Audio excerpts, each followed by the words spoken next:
Amara didn't think she had done anything wrong. That morning felt like every other morning. The sun came in softly through the window, and her mother called her name gently. Amara, it's time to get ready. But Amara was already upset. Her little brother had touched her drawing book without asking. One page was bent, just slightly, but to Amara, it felt ruined. "Why do you always touch my things?" she snapped. Her brother froze. "I just wanted to see it," he said quietly. But Amara didn't listen. "You always spoil everything," she said, her voice louder now. Her mother stepped in. "Amara," she said calmly, "that's not a kind way to speak." But Amara folded her arms. "I don't care. He shouldn't have touched it."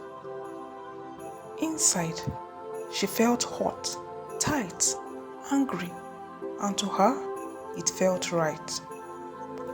At school, Amara stayed quiet.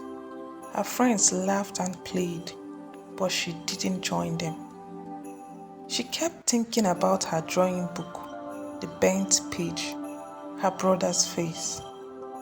But instead of feeling sorry, she kept telling herself, he was wrong, not me. Still, something didn't sit well inside her. Later that afternoon, during quiet time, her teacher shared a short story. She said softly, "Sometimes we think we are right, but our hearts feel heavy."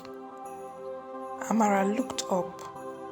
The teacher continued, "God doesn't just look at what happened.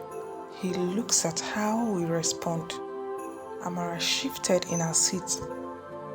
"Even when someone makes a mistake," the teacher said gently, "we are still called to be kind, patient, and loving." The room was quiet. Amara's heart gave a small, slow beat. That evening, Amara sat alone in her bed. The house was calm. The noise of the day had faded. She opened her drawing book. The page was still bent. She touched it softly this time. Then she remembered her brother's face. Not the book, not the mistake, his face. The way his voice had gone quiet. The way he had just stood there, saying nothing. Amara's chest felt different now. Not hot, just heavy.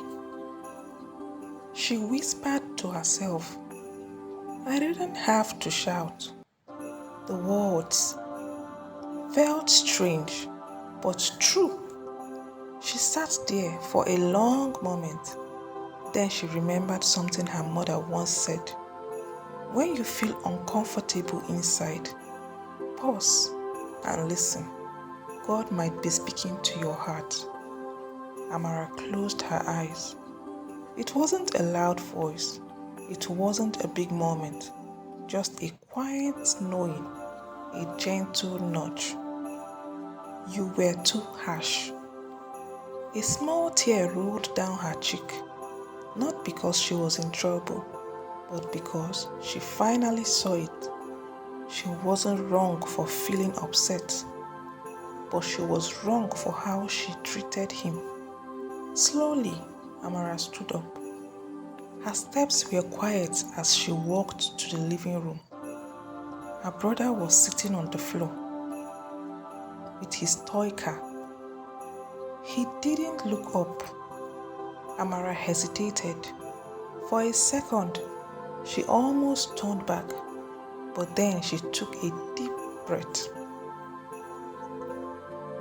"I'm sorry," she said softly. Her brother looked up. "I shouldn't have shouted at you," she added. "My book mattered, but you matter more." There was a small pause. Then her brother gave a tiny smile. It's okay. Just like that. No anger, no holding on, just peace. That night, Amara lay in bed, staring at the ceiling. Her heart felt light again, not because everything was perfect, but because she listened, because she stopped, because she chose to make it right. She whispered quietly into the stillness, "Thank you, God, for helping me see."